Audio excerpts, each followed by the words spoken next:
than And Jordan Caleb Love. better than Jordan Love? It goes left to right. Geno Smith. Now, I think that Caleb Williams and Jordan Love are going to play in like 30 Bears-Packers games. I think they're both franchise quarterbacks. I think they're both very talented. But Caleb Williams' situation last year, head coach fired, play caller fired, playing practice squad guys on the Terrible offensive receivers. line, guys dropping 10 straight losses, Hail Marys, dysfunction, leaked stories in the media. It was a Some disaster. good stuff, too. Jordan Love got to sit for 2 years, has a top 5 or 6 head coach, and he still threw nearly twice the number of interceptions as Caleb Williams. Caleb didn't refuse to throw the ball. Because his defensive-minded head coach coached the aggressiveness out of him. That was not the issue for Caleb. Why Caleb didn't he Williams coach all the running backwards out of it? Well, he took too many sacks to the offensive line. Was 68 sacks, and he still had a 3.5 to 1 touchdown to interception ratio. Because he refused to throw the ball. You give him a good offensive line, you give him Ben Johnson, you give him Colston Loveland. Caleb Williams this year, Incredible. don't you guys worry. He's to the left of Jordan Love. Yeah. I mean, that's insane. And having someone sit for years has nothing to do with who's better right now. Again, this isn't a prediction mountain. And Caleb Williams, absolutely. Bad coaching, bad O-line, mess of an offense. Not denying it. Defended Caleb Williams every single week. But we're just going to pretend like Jordan Love just had an easy season. Like he didn't get injured. Like there wasn't lots of injuries on his team. That it was just kind of smooth sailing for him. Like obviously not the case. I mean, that's just, yeah. I don't know, man. I mean, Jordan Love missed multiple games. Okay, he threw for 25 touchdowns. Not hard to believe that he would have thrown for 30 touchdowns. Would have been around top 5. He threw 11 interceptions. Okay. I mean, he would have thrown for over 4,000 yards. I mean, he would have had a 4,000 yard, 30 touchdown season. It's not that good. With like still one of the youngest teams in the NFL. Bunch of those games he was playing like he was clearly not healthy and injured. I mean, part of the problem was that Jordan Love just couldn't really move and didn't have that same level of confidence with the injury that he had. And so when he was in a clean pocket, 18 touchdowns, 2,300 yards, a 106.7 passer rating, 70% completion percentage. Like when he was in a lot more of a controlled environment, he was able to play a lot better. And so he lost some of that versatility when he was kind of banged up. And, especially when he got banged up, like, I'm sure he was overloaded with people being like, you got to protect yourself, got to be careful, get rid of the ball. We don't want you doing this. We don't want you doing that, right? Like, he was probably being fed with so much of like, don't do this, don't do that, don't do this, don't do that. When you're healthy, it's like, we need you to do this, we need you to do that. I want to work on this, I want to work on that. It was really kind of like, how you feeling? How you feeling? All right, well, we really want to avoid you doing X and definitely don't want you to do Y. And what did the doctor say? Oh, the doctor said that you can start to do, like, it just messes everything up. It's not easy to do, especially as your second year starting. It's not easy to do. So, Jordan Love definitely deserves grace. After the season, sure, take it away from him. If it's an inconsistent year and he's not that good and he's throwing interceptions, like, fine.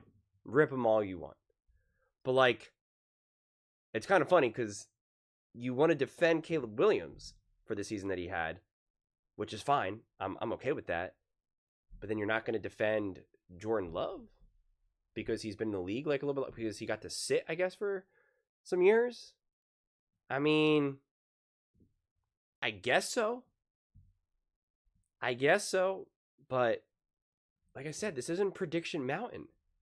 Considering what Jordan Love was able to do in 23, and considering what he was still able to keep afloat with this Green Bay Packers team, with what turned into a bit of a messy roster, legitimate injuries to himself and his team, and yet they were still able to get into the playoffs, still have some pretty high successful moments. And make no mistake about it, like I said, some of his games he was legit, like he was clearly not 100% healthy even when he came back and he played against the Minnesota Vikings.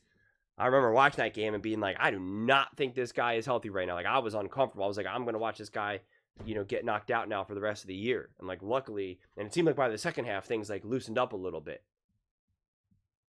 But like, I don't know. I really don't.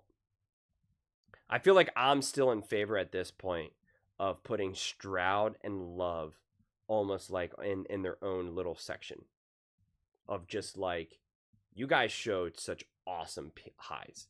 Like you really showed to be like, to have really high level special football.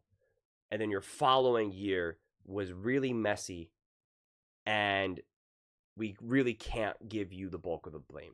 If you guys were a little bit more established in your careers, if this was year 4, 5, 6 or something, sure, we can give you more responsibility of that burden because we expect more from you, right? I expect Patrick Mahomes, Josh Allen, Lamar Jackson to be able to do more with less and endure more when they're more established quarterbacks. Or if you have a better, consistent coaching staff like CJ Stroud, especially young offensive coordinator Bobby Slowick and whatnot. And, and that's where Jordan Love has Matt LaFleur, so that is definitely a benefit and all that. It's like you're always trying to factor in all these things. And, but yeah, there's obviously a huge benefit to sitting, but like, I'm just not going to use that as like, well, he's sat for a couple of years, so therefore I expect him to be better. Like, I expect him to be able to just to do things, at a significantly higher level than as if he didn't. And it's just like, you still got to play. You still got to be on the field. You got to grow and evolve. Like, it's just different. And also remember, those Green Bay Packers teams, when they were sitting, like, for the most part, like, Aaron Rodgers is taking a lot of oxygen in that room, and Matt LaFleur is going to have to really be focused on Aaron Rodgers. And there's like the real feeling of like, we can win a Super Bowl. So it's like it was different. Like when Andy Reid sat Patrick Mahomes, there was the real thing of like, I'm putting a lot of energy in you, Mahomes, this year in 2017. Like, I am making sure that you truly understand and you're soaking all of this up. Like, I am working with you every single day. This is the true future. This is the true plan. When Jordan Love got there, it was more of like an exit strategy. The focus was still on Aaron Rodgers. I mean, it was. They were waiting for him. Like, he would have played that another year. Jordan Love's first year, Aaron Rodgers would have been the starting quarterback. I mean, it was really more of Aaron Rodgers' decision. Aaron Rodgers is the one that kind of got, like, increasingly just distant and weird in that regard. But if he was like, I want to be in Green Bay, I want to play, I want to run it back, I want to win, like, Jordan Love would have still sat. So to me, that really just tells you the amount of energy and time that Aaron Rodgers got compared to Jordan Love. So not all years where someone is sitting is equal. It's just not.